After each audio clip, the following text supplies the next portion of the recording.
Good evening, chat. It's like 10 p.m. You know, I thought about doing the stream like at like 10 a.m. today, but I think I went to bed like 5 or something last night. I'm not even sure when exactly I fell asleep. It was it took a little while. Wonder what this stream is gonna be about. We'll see. I'll be honest, I just had like a brief I had like 5 lines of notes for what I'm gonna talk about. The exact details I don't really know. We'll see. Let me go through that real quick. Hello, Shores. All right, so yeah, let's talk about a fun little topic. I think this might help if you're just getting into both either writing malware or detecting said malware. All right, so yeah, as the title suggests, today we're gonna be talking about AV and EDR in general. Let's first talk about AVs and EDRs and what they do in your system. So, if you are on Windows, you might be familiar with this little guy, which is not active right now. I don't remember how I'm supposed to turn it back on, actually. Oh. Well, anyways, yeah, Defender, it's off on my system right now, or at least on this testing machine. So I can't really show you guys how Defender normally works. Should I turn it back on? I thought about it, but okay, let's try. If I can't figure it out in like 5 minutes, we won't worry about it. I think I disabled it with Defender control.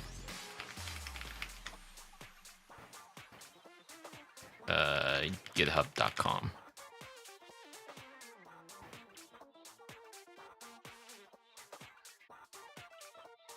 All right, let's see if we can turn this back on. If it works, it works. If it doesn't, yeah, okay, yeah. It's malicious. I get it.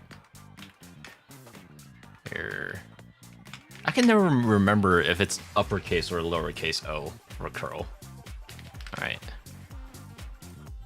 Yeah, we're gonna start admin.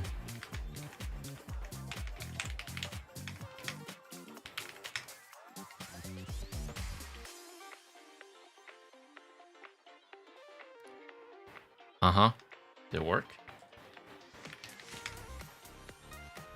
I might need to reboot. Give it a little bit.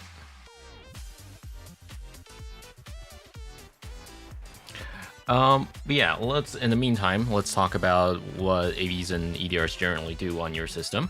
Obviously, they're designed to supposedly catch malware, but you might have noticed that it doesn't really work that well. Sometimes, you might have noticed that it may have accidentally deleted your the thing you just compiled, or if it's a mod that you downloaded that you know is completely clean. You're like, okay, what's going on?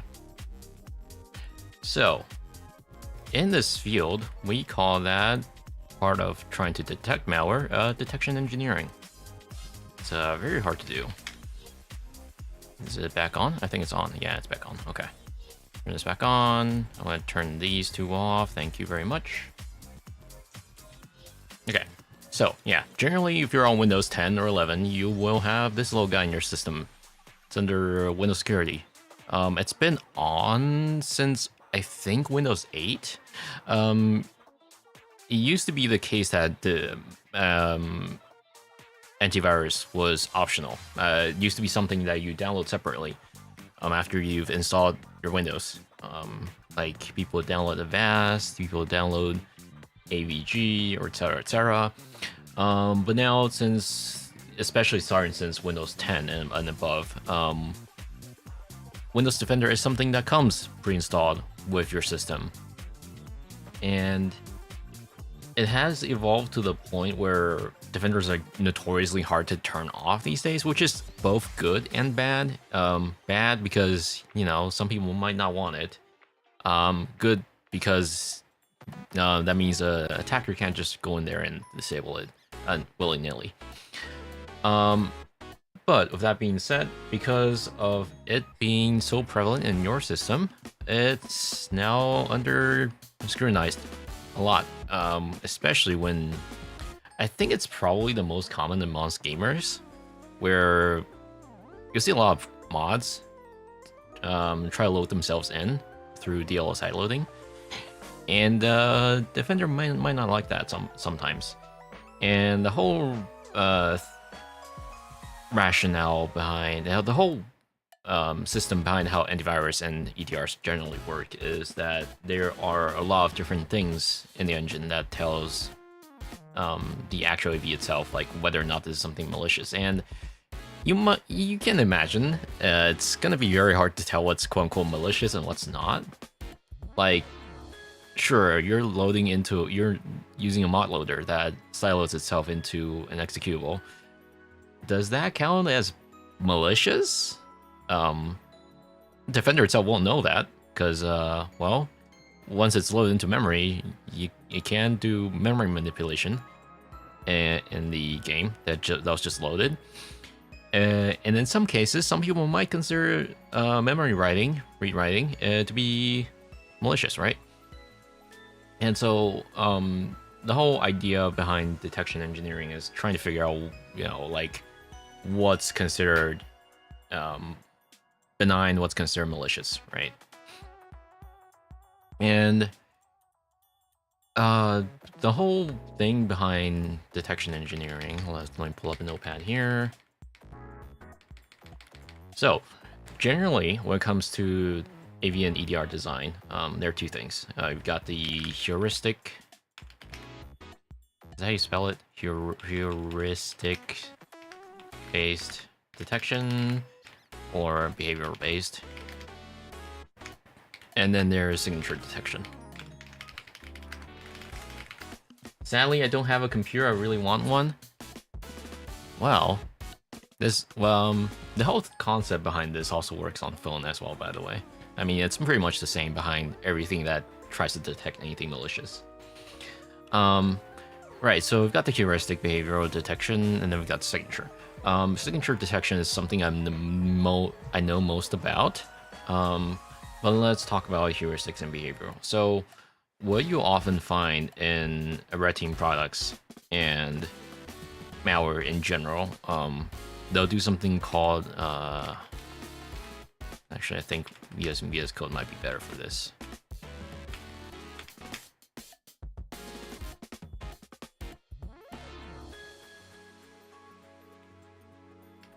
Yeah, come on. It's lagging. Okay, I did not copy it. Great. Well, Defender found threats. Oh my god. This is why I have it off in my system. Yeah. In my sandbox, not my actual system. Yeah, here. Okay. I'll get back to why it's doing that in a little bit and close the folder for now. Do you normally know so much about computers? I mean, it's kind of my job, really. How do I zoom in on just the text? Zoom? Font? Font size, there we go. I thought it's normally Control Plus. Oh, whatever, you get the idea. Anyways, heuristic and behavioral-based detection, and then we've got the signature-based detection. So let's start over again, because I got cut off mid-sentence. So, heuristics and behavior-based detection. You might often see in various red team products, so they'll have a little something called EDR unhooking.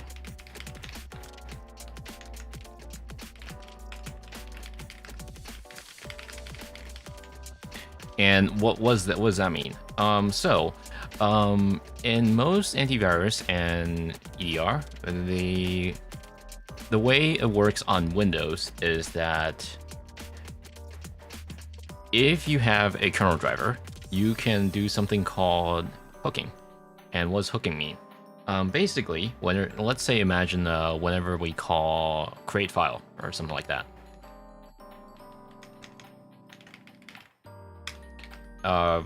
Let's say I'm gonna call create file, and normally it's supposed to go straight to nt create file, and then the ntdlo does its thing, and then it goes all the way back. Once it's done, it goes back to the caller that called it. And what EDRs will do is that once they have a kernel driver, instead of it going straight to nt create file, and there might be a layer in between here that goes through the EDR, or the other way around. I think it can. I don't think you can go even further than that. But at some point, right? At some point, the idea is that at some point in the chain, EDR will place a little hook there and be like, hey, I'm gonna look at what you're creating here, or maybe even write file, right? I'm gonna see what you're writing, and it's gonna be like, okay, I can see what you're doing. Is this what you're doing right now problematic? And the idea is that EDR will scan through this, and this is what we call behavioral or heuristic-based detection, where you detect things through the hooks. And you can also look at how and look at the behaviors of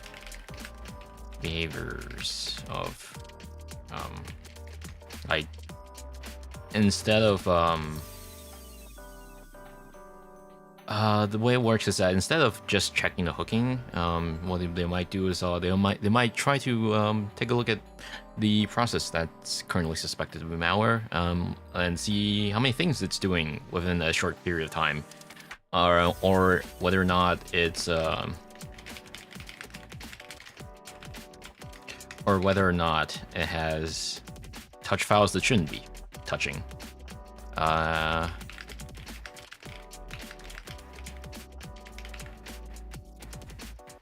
Like, for example, let's say a ransomware might want to delete your shadow copy that's on your system. A shadow copy is basically like a restore point. You can think of it like a restore point, but not quite. But like, for the sake of the argument, let's just say it deletes something that's basically like a copy of your system. And that makes it so that restoring won't be like super easily doable. And obviously at this point, an EDR is going to be like,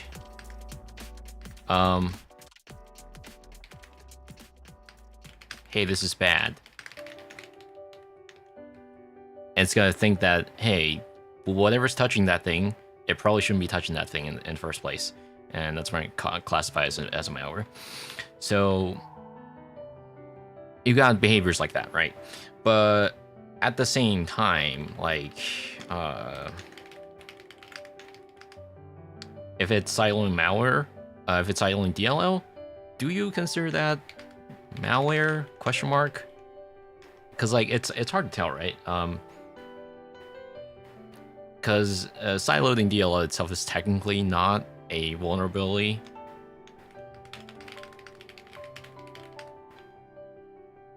It's not officially classed as one anyways, because most people consider it to be a first of all, it's a Windows liability. Second of all, it's even Microsoft themselves consider it to be the problem of user when you're siloing DLL outside of trusted places. If it's under a trusted place, then it's totally fine.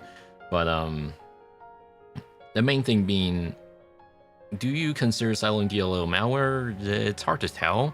Because, like, from the standpoint of EDR, it's going to be like, okay, it's loading a DLL that's normally not trusted, or at least it shouldn't be present under where it is. For example, let's say my notepad, or my 010 editor, wants to load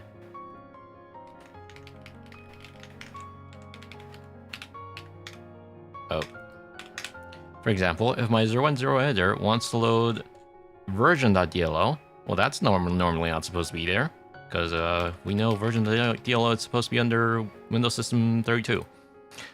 So EDR is going to be like, okay, that's suspicious, and it might mark that as a suspicious file, but like, Whether or not that's a malware usually depends on what it does on runtime. So the whole job of EDR is also trying to figure out, like, they have to walk the fine line between whether or not to pick this up as malware or not.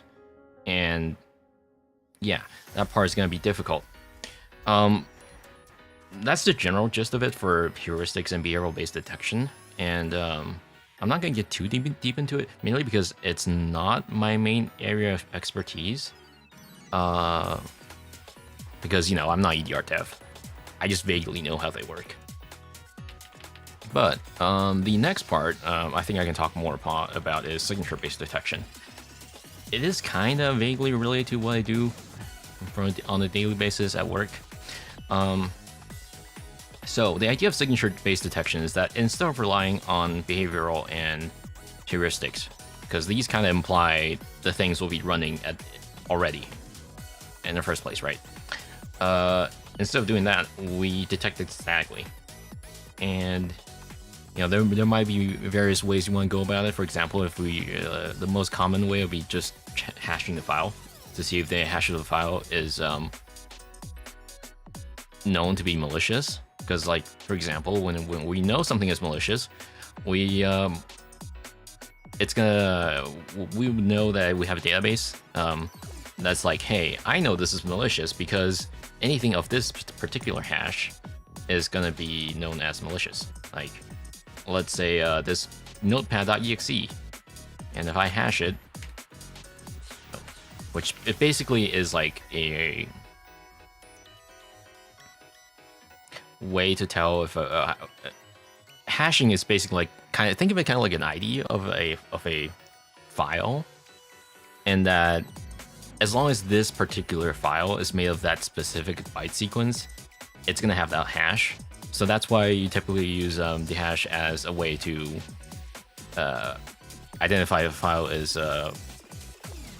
quote unquote verified or completed. So that you know there's no missing bytes or anything like that. As long as the exact bytes are the same, you have the same hash for the thing. Like if I touch any of the bytes in here, that's gonna have a different hash. Now the problem with hash-based detection is that there is a collision, but not likely.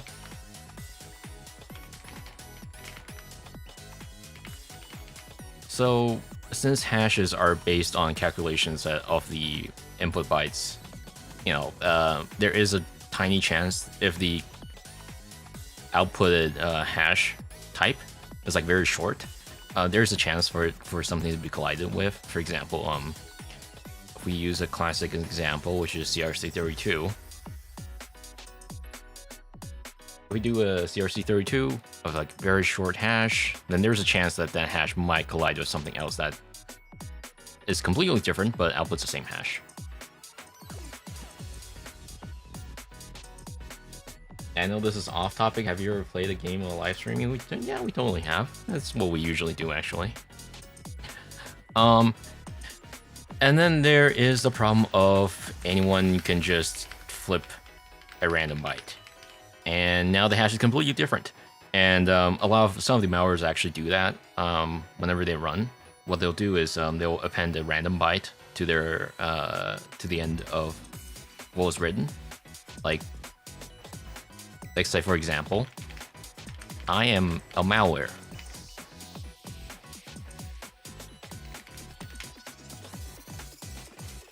And what they'll do is that next time is run, it'll be like, okay, instead of I'm being detected as a malware already from this particular hash, right?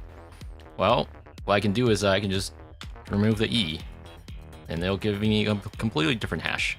There we go. And now, therefore, it's somehow evaded hash-based detection. So anyone could just flip a random byte by adding, removing, or changing a random value inside of their executable.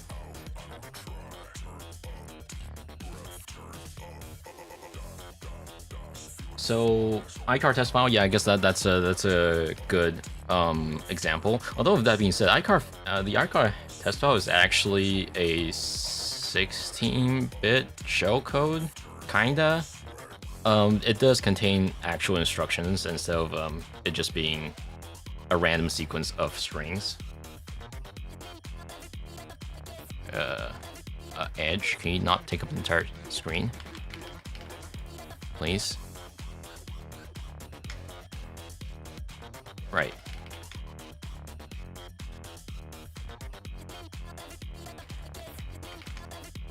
iCar 16-bit instructions. I think this was this was mentioned in other write-ups. Basically, the anatomy of the iCar is that it can actually be disassembled. It's actually valid instructions. So the only readable part is this string, but like, you know, the rest of it is actually instructions.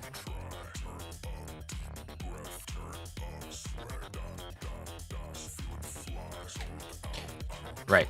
So there's hash basis detection. It's like fine for the most part, but like not great. And this also causes a problem with a lot of the IOCs that are generated by vendors and researchers. Because, well, if the thing is random every time, then there's no point in distributing a hash unless you just want to be able to find the file quickly in your long list of corpus of samples.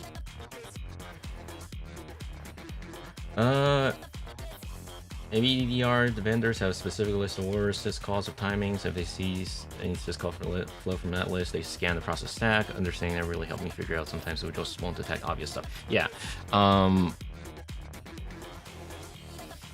There are, I think, places where they would scan through the syscalls and check from there. Also, I've seen other ways of malware going about defeating EDR is also in another case just calling syscalls directly, and that might not always be very detectable. It's not super common, but like it does in some of the more sophisticated ones. We do occasionally see syscall ones, but yeah. It's a bit surprising to me MDU works as well as it does, given how I recently saw a video how you can smuggle a reverse shell pass basic things with XOR and file sizes and relentless. This is limited parses hollowing that's been around since XP. Yeah, so we're gonna get to that in a little bit. It is another reason why I think detection engineering is very hard, because well,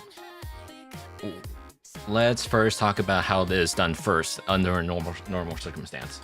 So, normally with signature-based detection, we have something called the R rule. Basically, it describes what is in the file, and it's basically pattern matching. So, like, think like regex, and you're just grepping the entire file and looking for a specific string. That's kind of how it works. Kinda. So, like for example, if we go to some of our past YAR rules that were written on stream, yeah.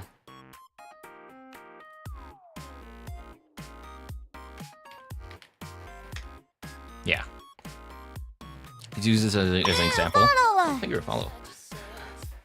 Yeah, let's use this as an example. So the way a YAR rule works is that you would write a rule that basically describes these are the strings that or instructions I expect to see in a particular file. So,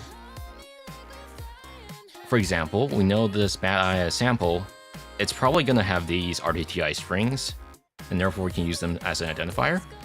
Or we might know that the attacker has forgotten to scrub out the PDB, and we can use that PDB as an indicator as well, and or some of the strings that it might use. And basically the gist of it is that YAR rule is used to describe what is in a particular file.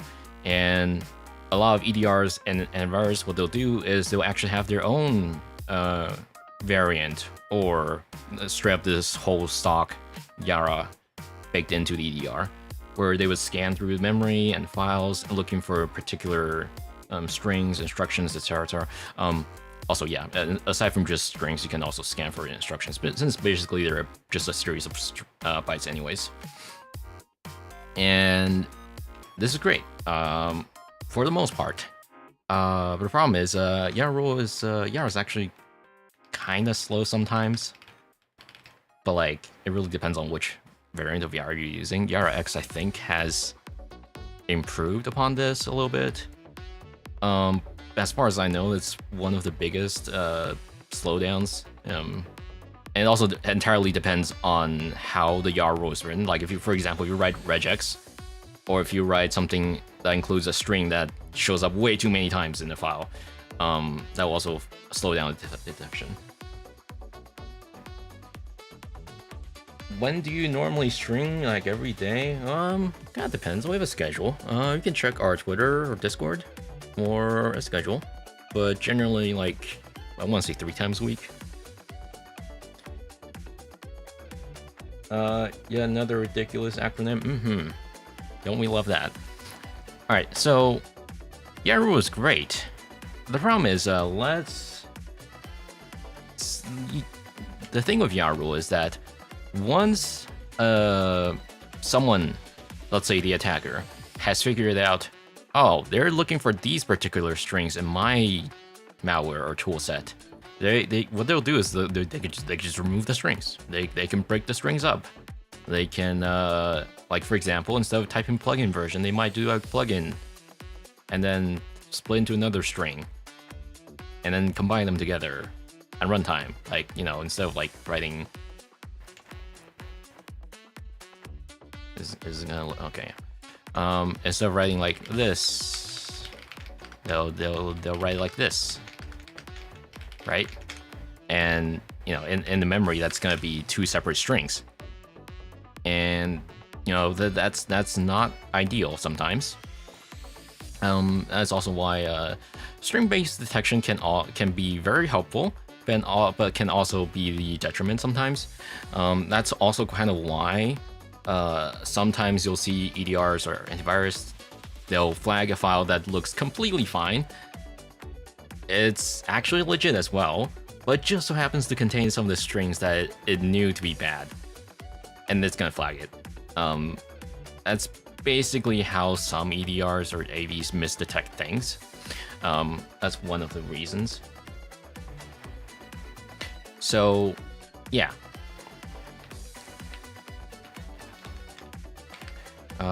Liable to fall short to obfuscation and misdetection. String-based detection. Now, that being said, researchers have found their own ways of getting around this as well by adding other indicators. So instead of just the strings, they'll do is they'll include instructions checked. So let's say they remove all of the strings that make something visibly malicious. They still have instructions and base checks they can rely on. Now, if that being said, this is also liable to, this can also fall suspect to other things, right? For example, architecture change. If you compile something for x86, it's going to have different instruction sets. If you compile something for x64, it's going to have another one. Compile something for ARM, that's going to be completely different as well, etc., etc. So,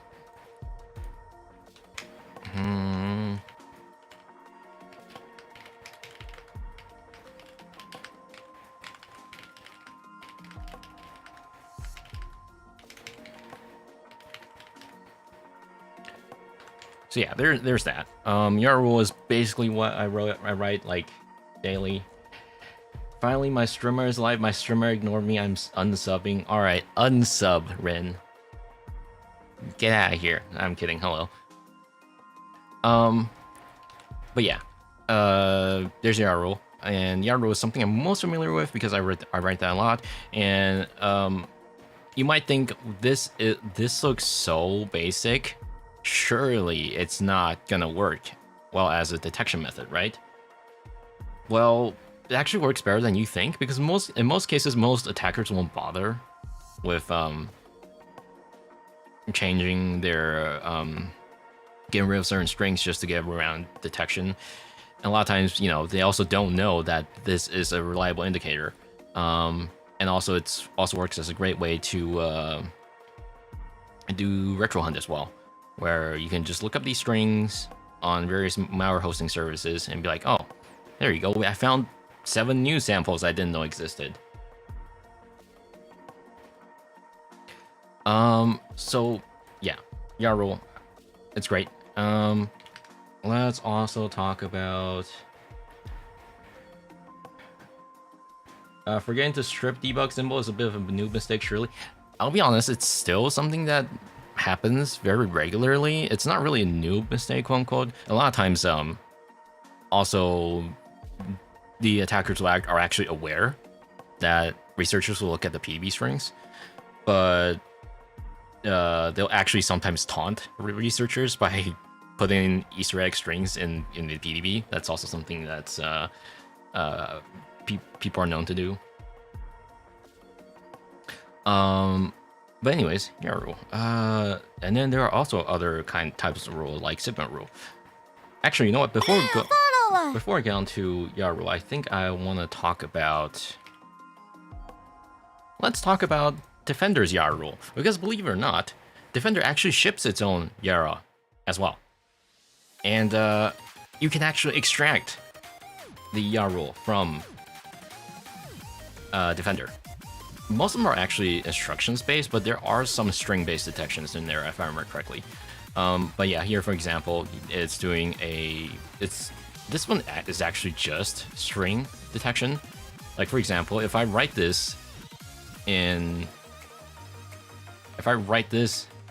sequence of bytes, all of these 5 in there in a binary, these are actually just wide strings.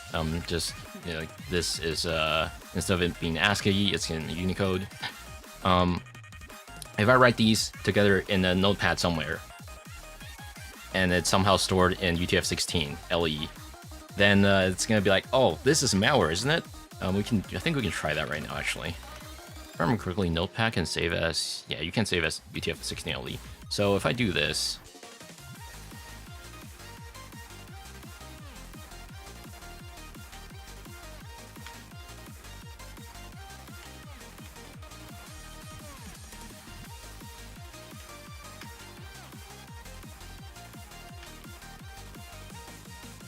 oh, this one does have a instruction-based search. Okay, then that might not work. Is there one that's just string?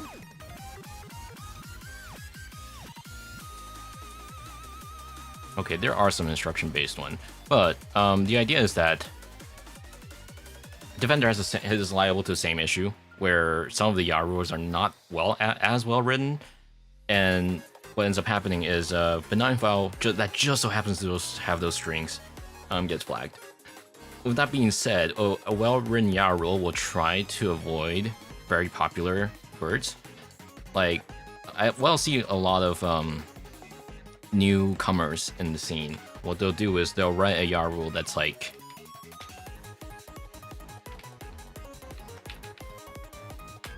let's say, for example, let's say this version of DLL is malicious or something.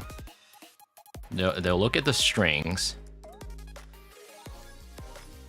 and then they'll be like, oh, this looks unique. There's no way other things uses this, right?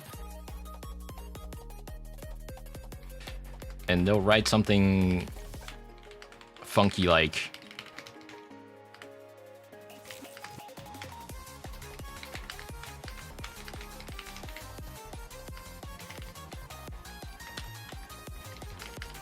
all right, guess what's gonna happen if I run this? well, guess what's gonna happen when I try to run this rule across my system.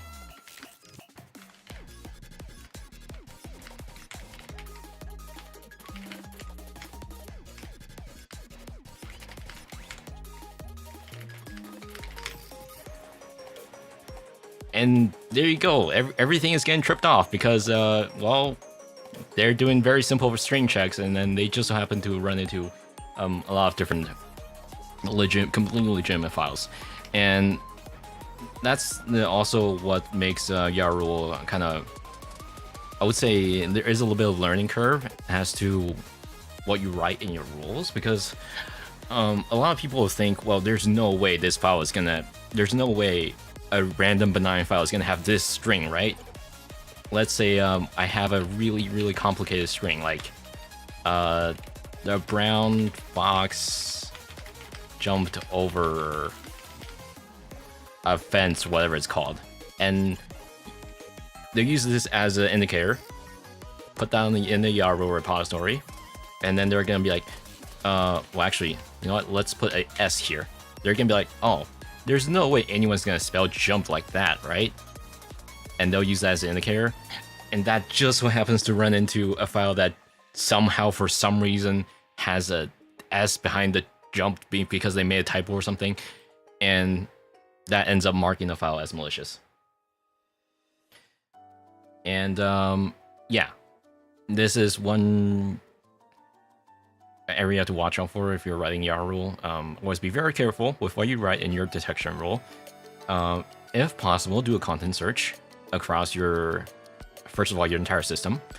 Second of all, a known whitelist of good samples. For example, let's say chrome.dll. I think it's chrome.dll, yeah, or chrome.dll, or msedge.dll. You can use these as like known whitelists that you run after you're done writing.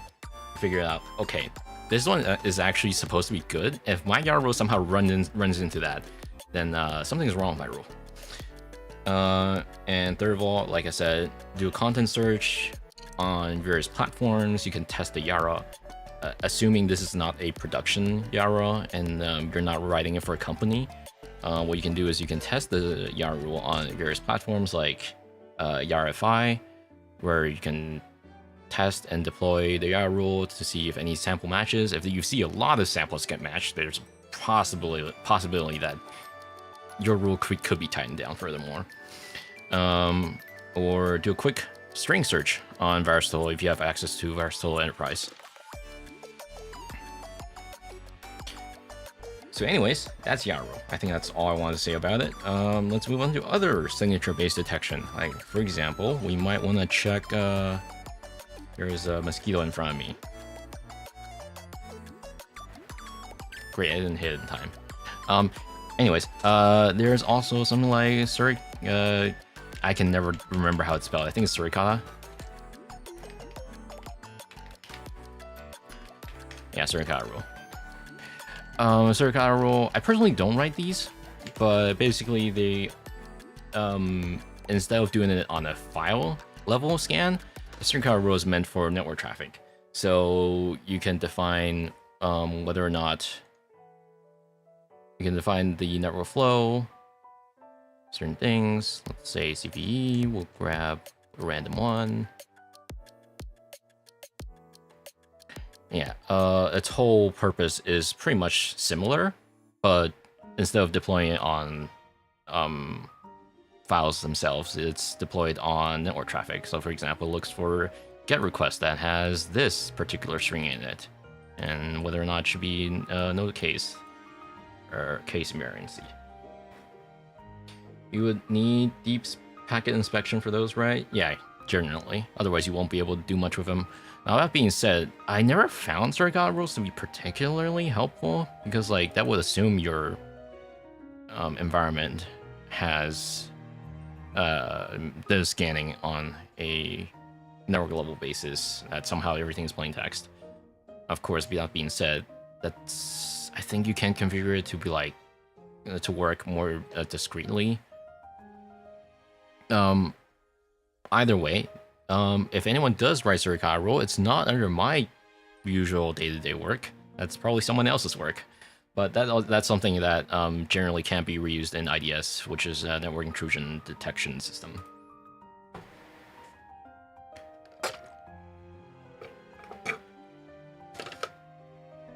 I'm almost out of tea. Alright, I'm gonna catch a quick breather real quick. Actually, you know what? I'm gonna go get some water. I'll be right back.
Oh, my mic was still on. Oops.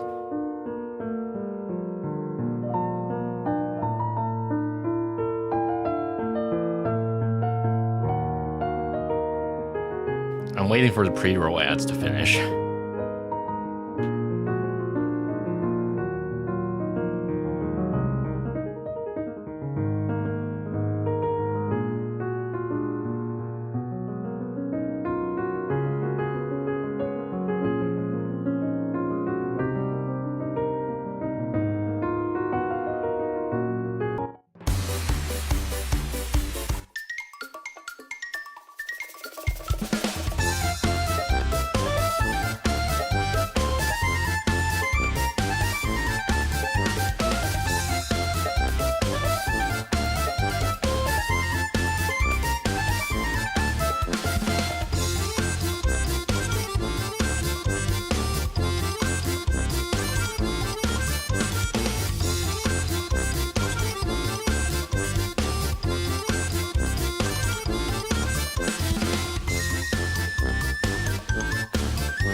Alright, I have returned.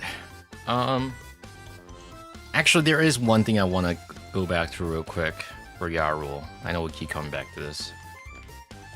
Let me put this down first.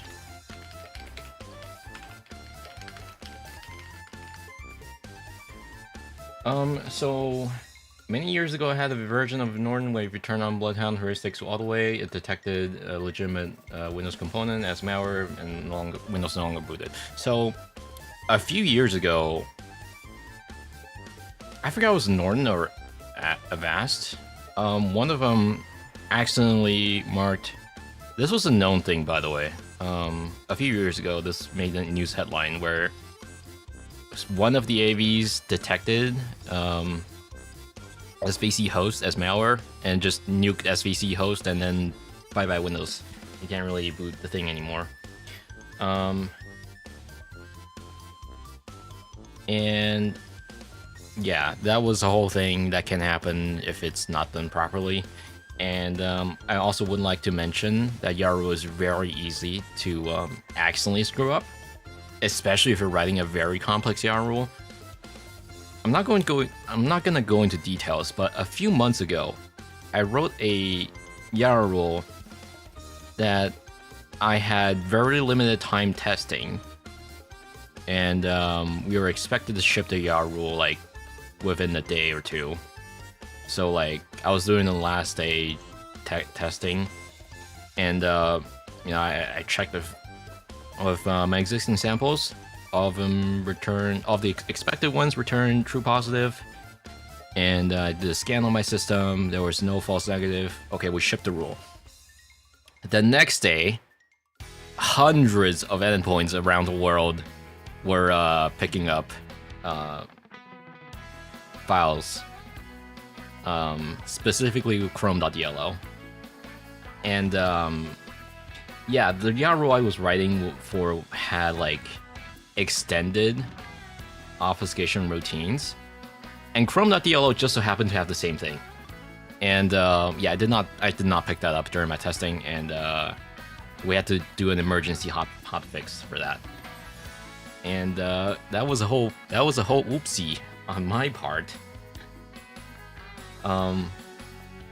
Like I said, YARU can be very, very, very complicated.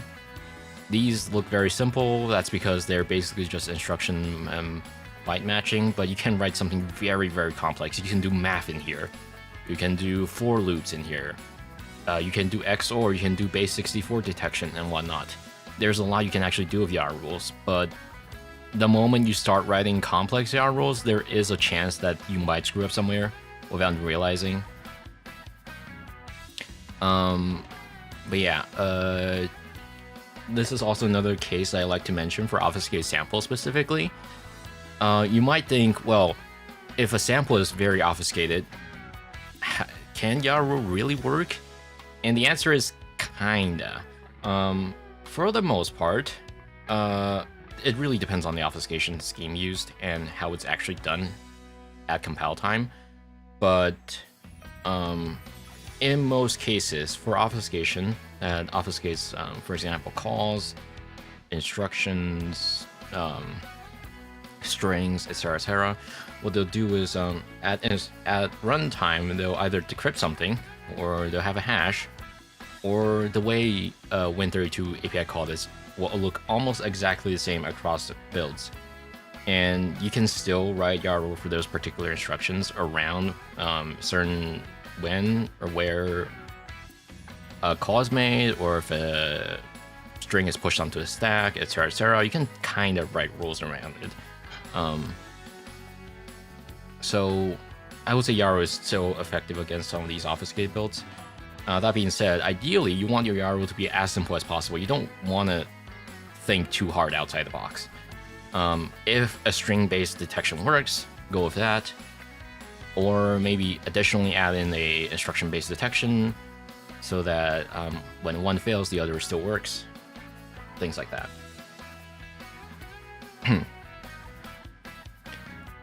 Next up, let's talk about Sigma rule. I also don't write Sigma rule at work, but this is also something that's very common.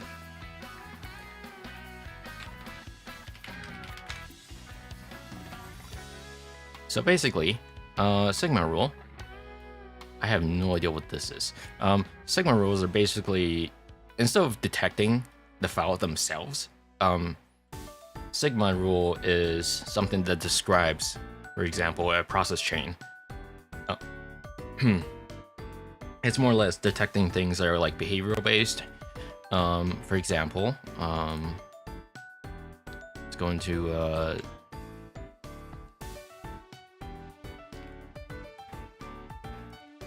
Sigma here. We can do like merging threads. We'll pick a random one. We'll pick this. Basically, instead of doing it on just a stack file, it's more like behavioral based. So here you can see it is looking for events that looks for curl and whether or not it has a certain file name involved, or whether or not anything has made a DNS query to these domains, etc., etc. So these are more like behavioral detection, but like, you know, it's written as a rule. So it's technically still falls under signature detection.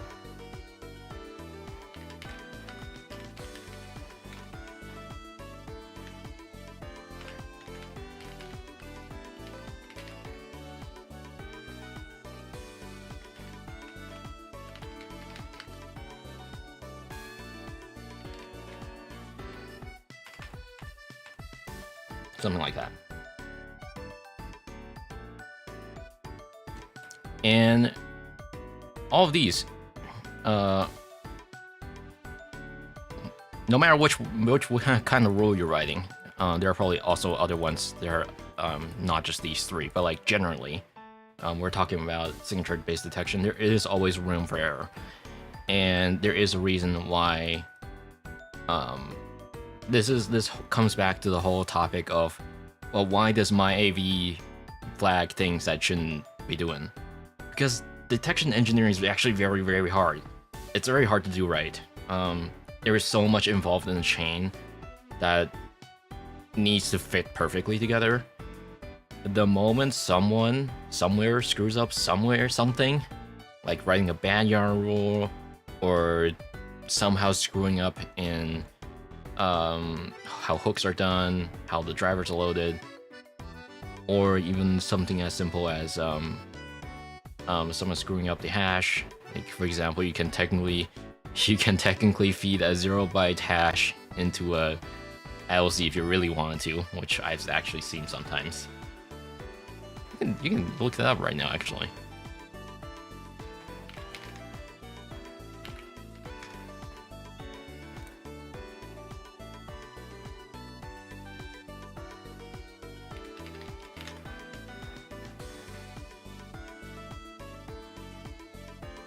There are some vendors that have... Okay, virus won't load. That's cool. But basically, there have been people that have fed like this E3B hash into IOCs occasionally by mistake.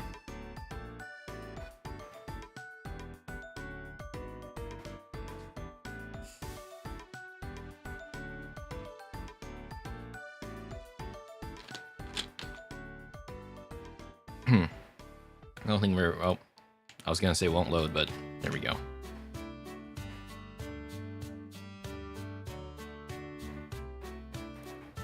Yeah, you're gonna see a lot of people marking it.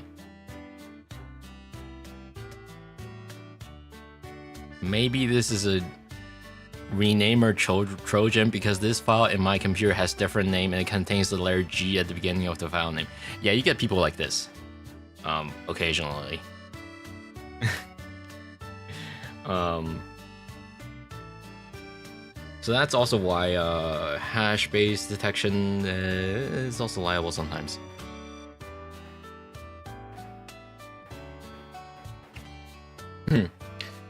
I just have clam AV right now. It's something to worry about increased popularity of Linux. I'll be honest, Linux malware has always been a thing. It's more so these days. It's people are leaning towards cross-platform malware rather than specifically designing for Linux. Now that being said, Linux malware has always been the thing as well, Linux specific ones, especially amongst edge devices, and there are also a bunch of rootkits on Linux that can be installed as well. That's also where I think, because of how much of a freedom Linux gets, it's also very easy to get around unhooking on Linux as a rootkit, because what they'll do is, in the past, based on what I've seen, A lot of rootkits will tend to just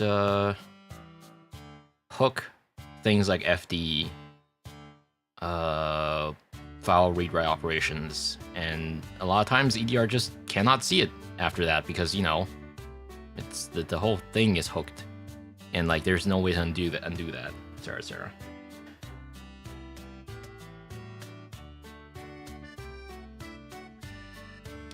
Recent AUR attacks have been quite interesting. Culture of curl sudo bash has been devastating. This is still very common, by the way. I know a lot of package installers or software will just ask you to do, hey, run this. Like, can you do a curl sh combination? And most people just do it because, you know, it's common across things like, let's say, oh my zsh or something. Or they'll be like, hey, can you do this curl and then sh it real quick? And yeah, legitimate things do this. Malware also do this. Cause let's take North Korean or DPRK specific ones, for example, the ones that use npm. Do I have a script here I can demonstrate?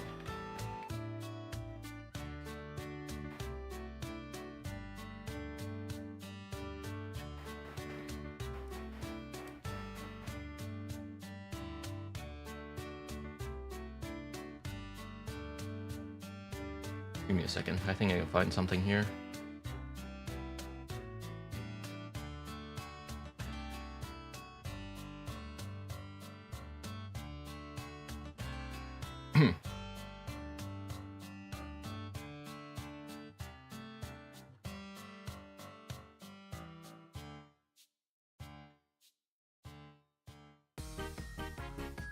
Yeah, you know what? Let's use this as an example.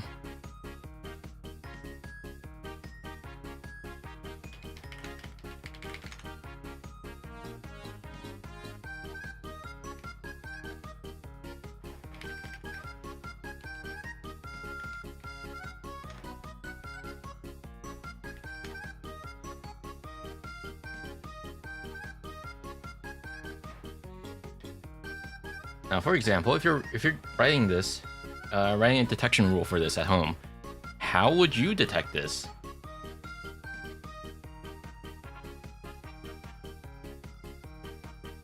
How would you go about writing a YAR rule for this? Because this is kind of hard, isn't it? Because how are you gonna stop this and detect this somehow? Are you gonna use the min w msys asterisk part? No, that's very common in uname detection. A lot of legitimate software does that as well. So like, how are you gonna be able to do something like that? They don't really do hooking on Linux in the common API hooking sense. As far as I know, most people use eBPF callbacks. Yeah, so most things do eBPF, but with that being said, we still occasionally see more traditional sense of rootkit. For example, the what's it called?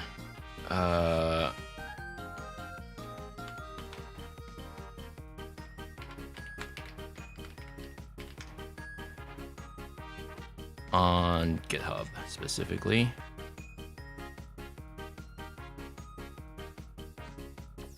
And we still see things like this all the time, where they would do, I forgot where exactly they hook things, but these basically still work the same way as how you usually expect it to. LD preload is just a way to load the module.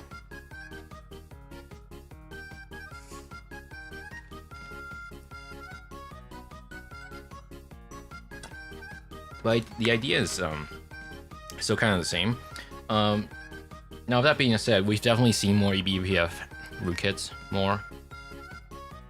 Because I think if we look back to... there was a good talk about it during BB 2025.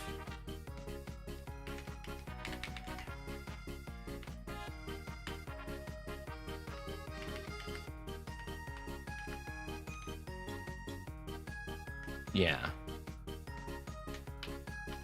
This is a good paper, by the way, if you're interested.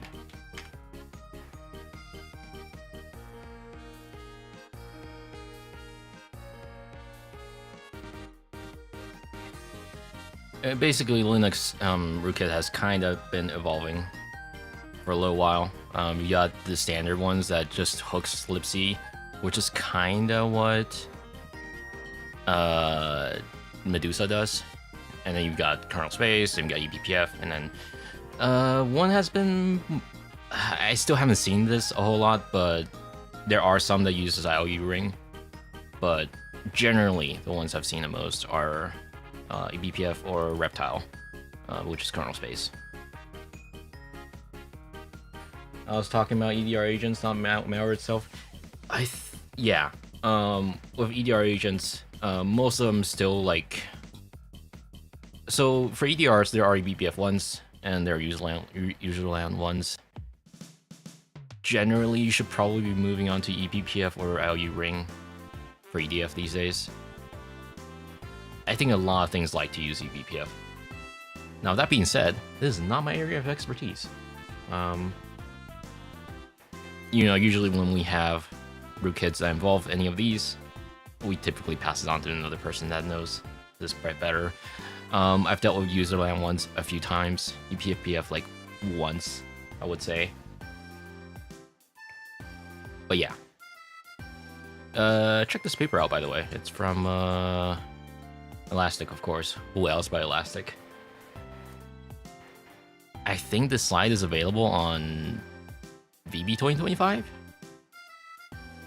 I was there during the presentation for this one.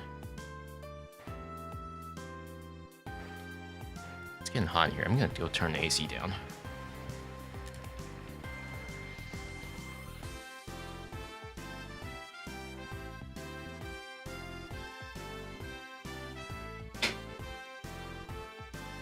You know, whenever I start streaming, my computer turns into a space heater. I don't even know what temperature it's running at right now. That's probably hot.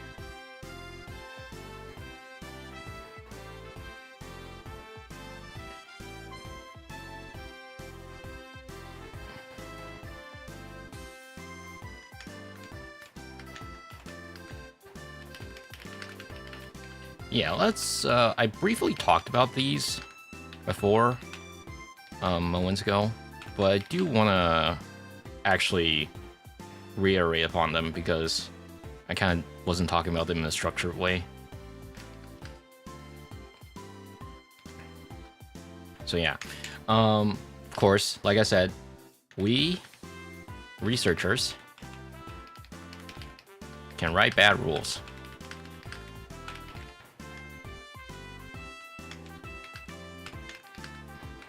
One little mistake in rule writing,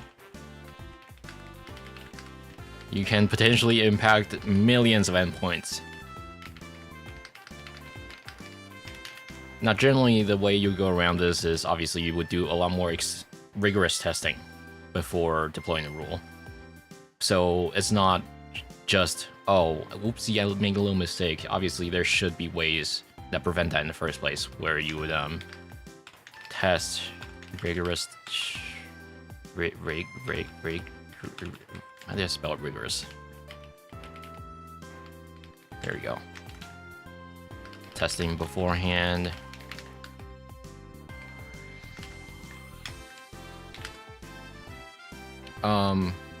You can kind of see the quote-unquote bad rules, or like ones that are like too broad. I wouldn't want to say bad, but like not well-written rules. You can kind of see those on abuse.ch, where some rules are just way too broad, where like they basically match every single sample. That is not ideal. Obviously, you want your rules to be productive. You want to match things that you know are what you were looking for.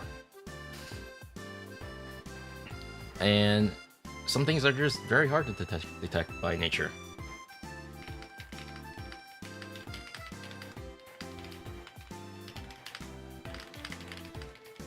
You know, we got obfuscated samples, we got hacked samples, like VM Protect, that's gonna give you a hard time trying to match.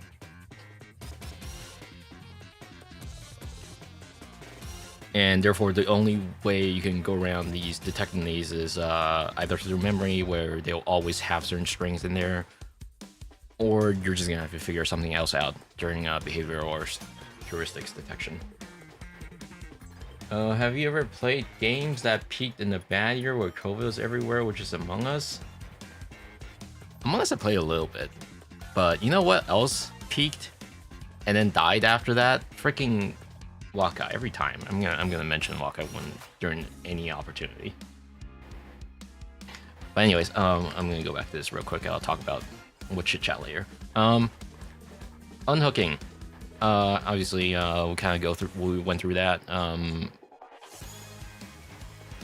Sometimes things can just be unhooked. Evasion is inevitable. So, you know, we got EDR unhooking, and attackers will just reiterate, and it's basically a cat and mouse game, right? What they'll do is, for example, they might upload the sample onto VirusTotal, see how many people have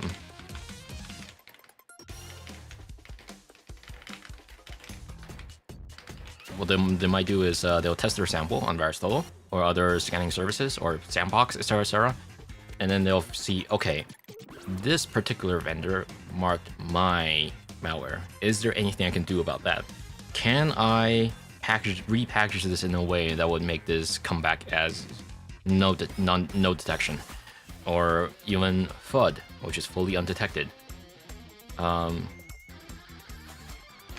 And what they might even do sometimes is they'll install the actual AVs and EDRs on their system.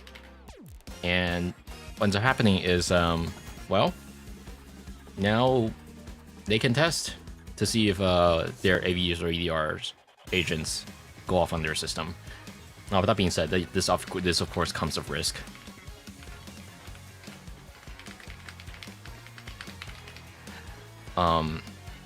Like there have been numerous reports of EDRs looking through their customers' reports, and then they're like, "Oh, wait a second! This is clearly an attacker trying to test our system."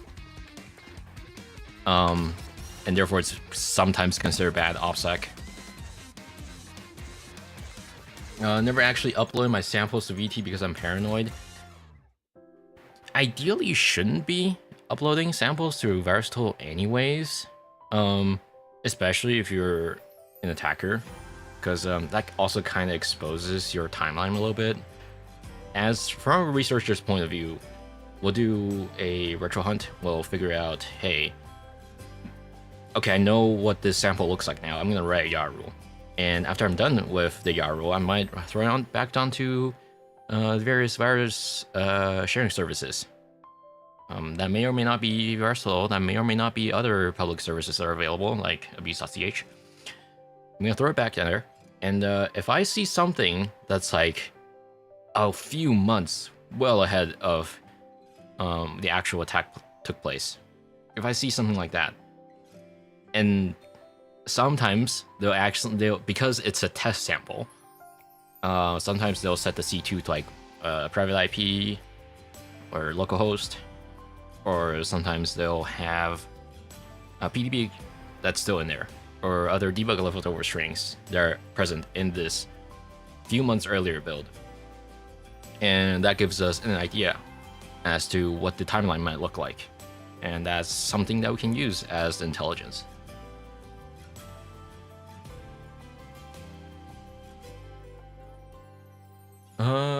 Yeah, that is something that the attackers will do. Anyways, the point is, they're gonna go back and see if any of them gets detected, and if it gets detected, they're gonna go back and nuke. They're gonna try to rewrite their code base. They're gonna figure something out that's gonna make it less susceptible to being caught. And this is something that is similar to how cheaters and anti-cheat developers kind of go around playing with each other's stuff as well. Anti-cheat developers will write their cheats, and if it gets caught, well, time to rewrite my thing so that it doesn't get caught. Kind of the same cat and mouse game on that side of things as well. That's also kind of why a lot of EDR developers actually have had a anti-cheat background, or vice versa, because these people probably know Windows the most, or systems the most, where they know how to go about detecting or evading things. I also hear that scanners on Versal are simplified scans relative to full product. They don't do full behavior analysis, in which case you're not going to get 100% of FUD results. Yeah, that's generally the case. A lot of times you'll see these FUD samples that aren't quote-unquote detected because, well, it's very much just a static scan, and there's only so much you can do for a static scan without actually running it. There's also the fact that sometimes they don't want you to know whether or not this is actually malicious. Like, some vendors might not tell you that they can actually detect them. So that's why it also comes back as FUD sometimes. Like, there are tons of samples out there that I know are plainly malicious. Other colleagues know that as well from across the industry. And there's no way people don't know this is malware. Although with that being said, whether or not they're being intentional on Versal, I don't really know. That's just a speculation on my part.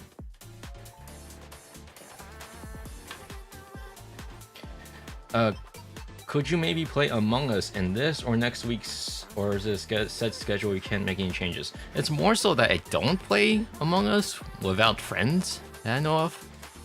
So, co-op games I kind of need someone to play with. It's amazing cheating has gotten to a level where they use custom hardware to break out MMU protection. With that being said, I think Vanguard has pretty much caught up with that. Like, you know how there were people complaining about controllers being broken or something like that? NVMe controllers being broken or something like that. It turns out that was kind of blown out proportions. I talked about it on Twitter back when it happened. I think it was like a month or two ago. Anyways, the idea was that they turn up the LMMU protection that requires verification on the hypervisor part. I forgot the exact details, but I talked about it a few months ago on Twitter.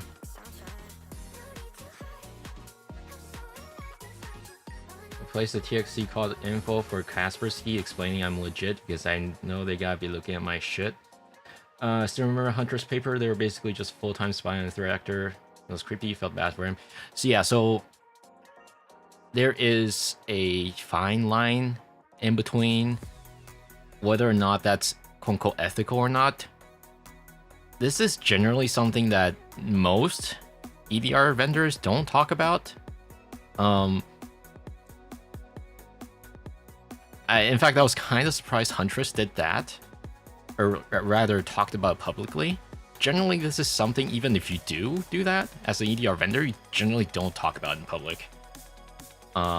You would keep that type of information TLP red or amber at worst, and never white.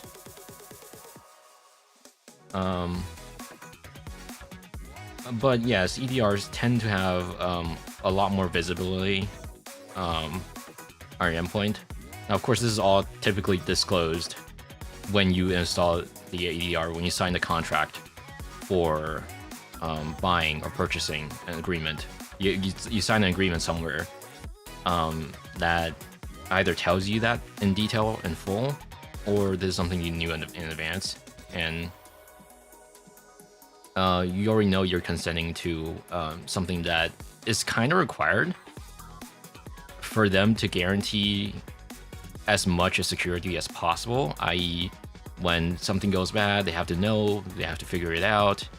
You know, they're gonna need that visibility to see, to detect possibly malicious stuff in the first place. So that visibility is generally understandable. With that being said, that can also be used as a spying tool, right? So it's whether or not you trust the EDR vendors. Generally, I can tell you, as someone that has worked in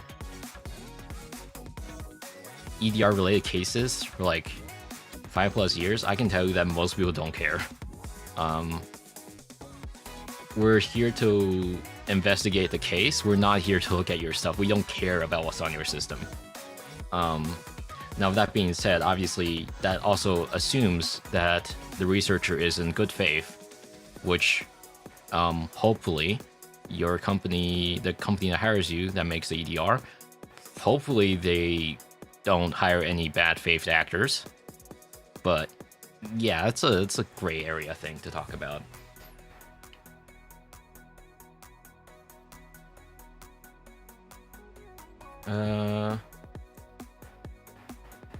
What's the context of the response? Yeah, it's the Huntress thing.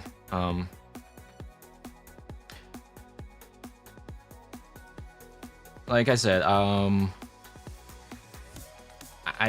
let's say even if your EDR kind of does that, you would these things you would typically keep under the blanket.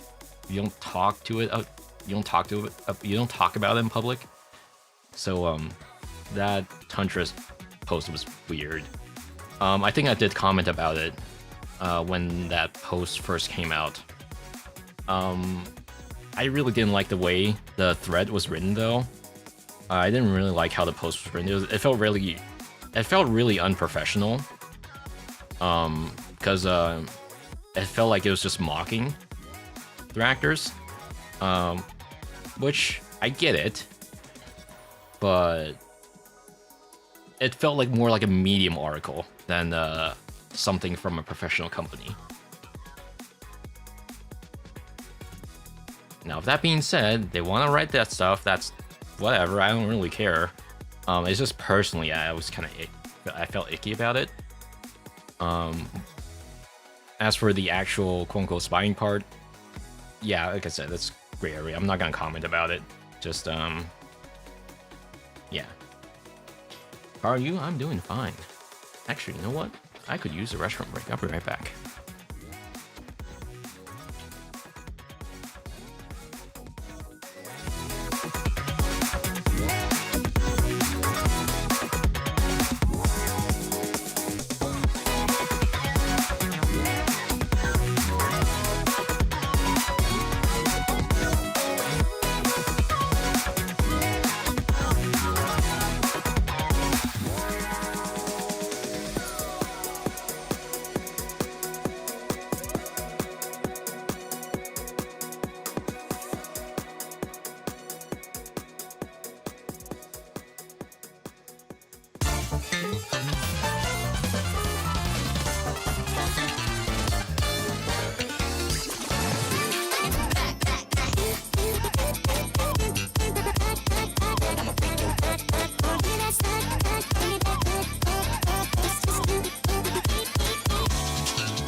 You know, it just occurred to me. I kind of didn't thank any of the subs earlier, did I? King Surgeon. 21 months. Thanks. It's been a while, huh? And of course, Ren for 25 months. Somehow it's been almost 2 years. Right. I think that's all I want to talk about for this particular topic. So basically, I want to start from the beginning, conclude things. Basically, right, detection engineering is hard. There are multiple ways they can go about detecting things, and there's always room for error, and ideally this is something that is tested before being pushed to customers. But, you know, not everything is always perfect. There's will always be false positives somewhere, or true or false negative. So yeah, malware always evolving at a point where detection engineering might take a little bit to catch up, and that's just how it's always going to be. It's a cat and mouse game. Info stealers and whatnot, they sometimes get missed, even though, you know, they're always doing the same thing. They're always looking through the Discord folder. They're always looking for passwords. They're looking for browser histories, cookies, etc., etc. Yet somehow they always get missed. That's just how detection engineering is. Either something can figure it out, or they can't, because they'll trigger too many false positives. Yeah, this is something that both the malware developer and the defending side is always working on. So yeah, ideally, there's only so much defender can do. So preferably, that's also kind of why it's preferred to have EDR installed anyways. If you are an enterprise client, ideally your company should get an EDR, and that way investigation will be a lot easier later down the line. Because you know, you get usually with EDR you get a lot more tools that you can go about investigating things. Like you get Kibana, you get KQL. You get more comprehensive timeline on things that had happened or possibly will happen in the future.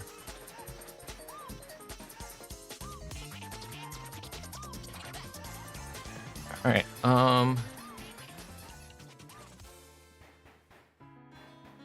so far the most confusing thing to me ever is the hard reason why Windows can't do callbacks for all syscalls in kernel modes like they do in Linux. I'll be honest, I don't know either. It feels like something that should have been there at some point and somewhere in Windows. But that's not a thing as far as I know, I think.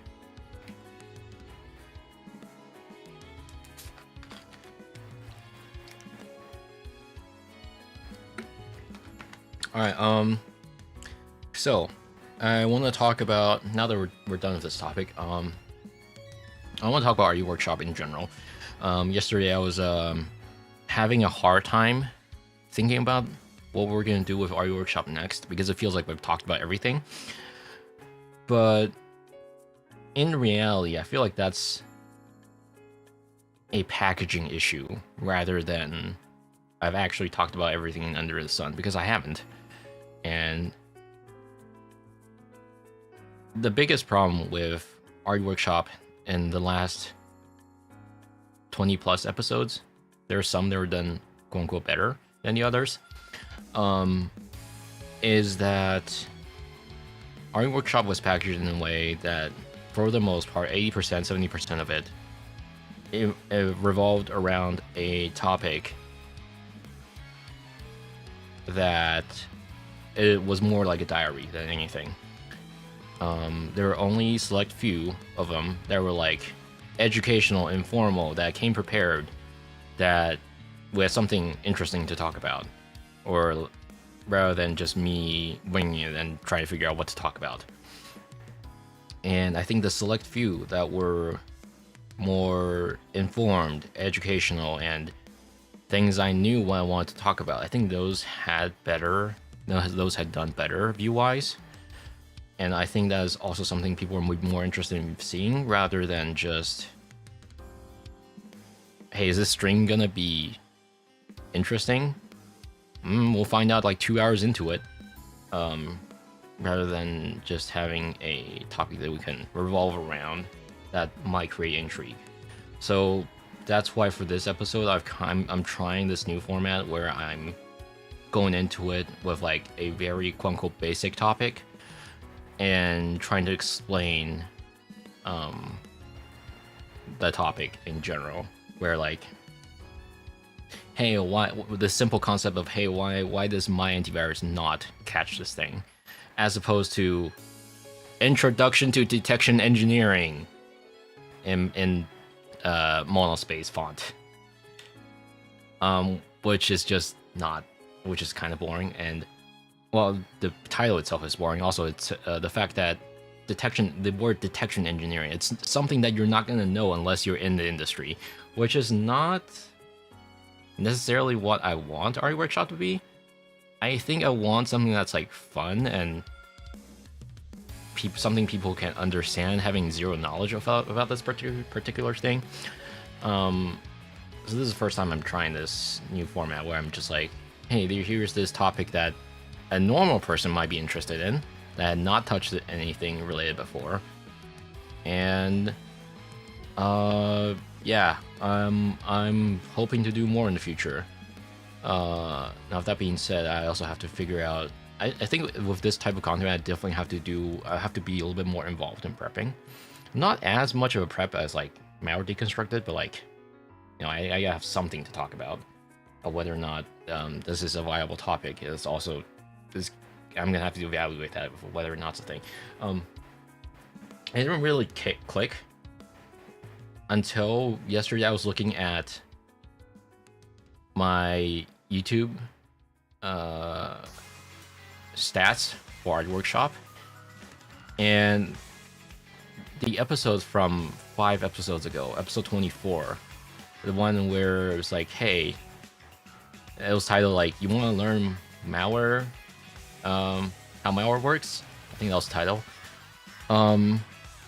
That one did incredibly well view-wise. I think like 1.4k views, as opposed to the usual 200 views.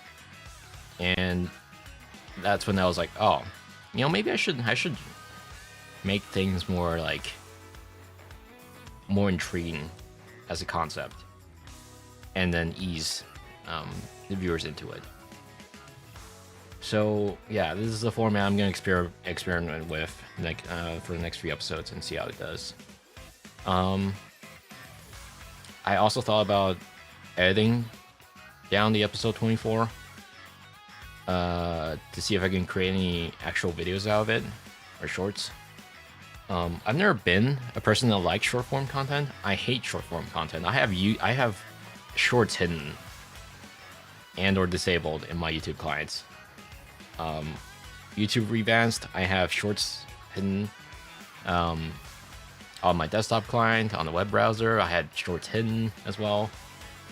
But I think if I want to be seen anymore, I have to embrace the format a little bit.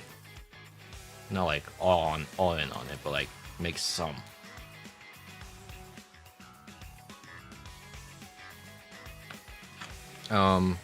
And you know, we haven't uploaded anything on the main channel for a long time.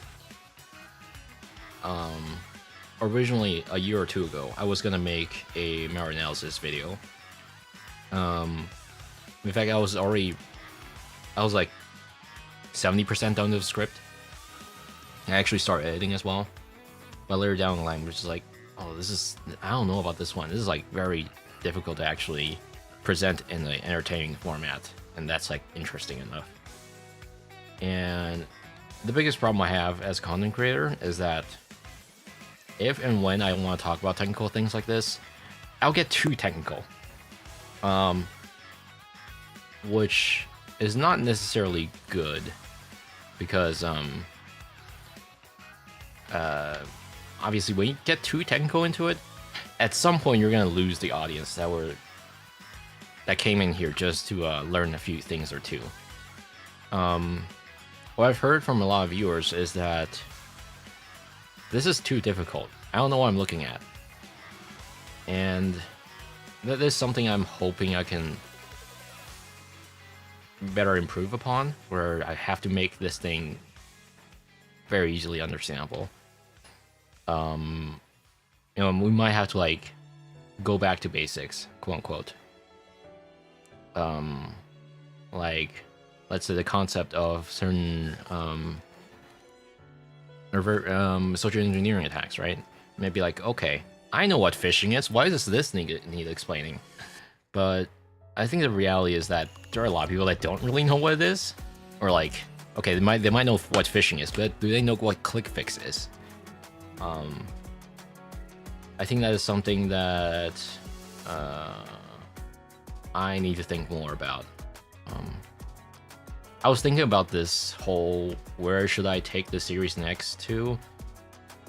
I was thinking about it for like 3+ hours last night. I think that's kind of why I went to bed at like 5 or something, because I was just thinking about this very hard and debating on what am I doing with this thing. But anyways, yeah. If you're new here, I hope this particular episode has been somewhat helpful. And I'm actively looking for feedback for this series in general. Because, like I said, I'm... Sorry, excuse me. Party Workshop, I always wanted this series to be fun, educational, and, you know, I think fun being the most important part. And at some point, it really started to devolve into a diary type of thing, like watch me write COPPA rules. That's fun. Not. But yeah. If you got any feedback, put them in YouTube comments or in my mod.how inbox. Which, speaking of, we have a little Q&A inbox that you can use.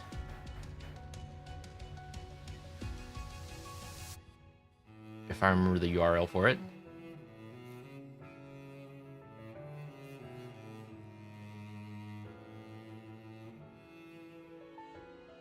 Your profile.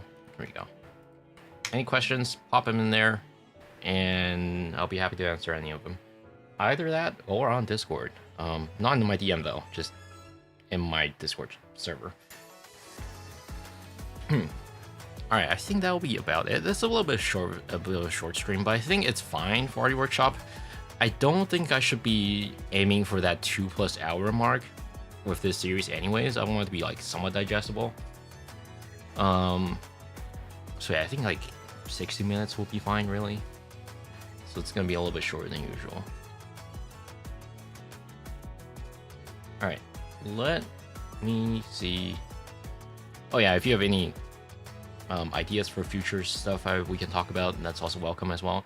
I saw someone mention this in my DM earlier. Was like, hey, can you talk about obfuscated sample or something like that? What was the exact wording? Oh, I hate Twitter DM these days. It's so unreliable. Yeah, they're asking about how I would deal with control flow flattening samples. That part, we can talk about it in a future episode as well. Now, that being said, before I end the stream, I do want to mention these episodes tend to be on weekends only. So if you're here, it's only going to be either like 10 a.m. GMT plus 8 or 10 p.m. GMT plus 8, which is like an hour 45 minutes ago, basically.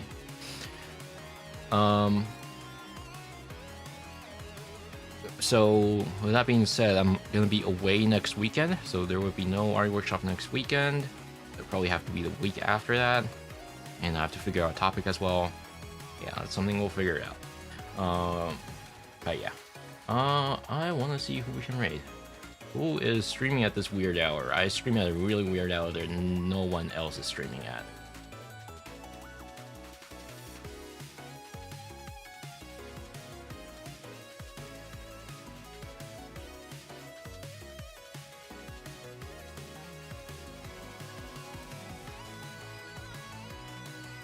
That person, yeah, I don't really know how to pronounce their name, but I got gifted a sub from them earlier. You know what? Since you mentioned, sure. Let's raid. I have 11, 12 viewers here. Nice. All right, I'll see you guys later. Good night, and thanks for stopping by again. Have fun.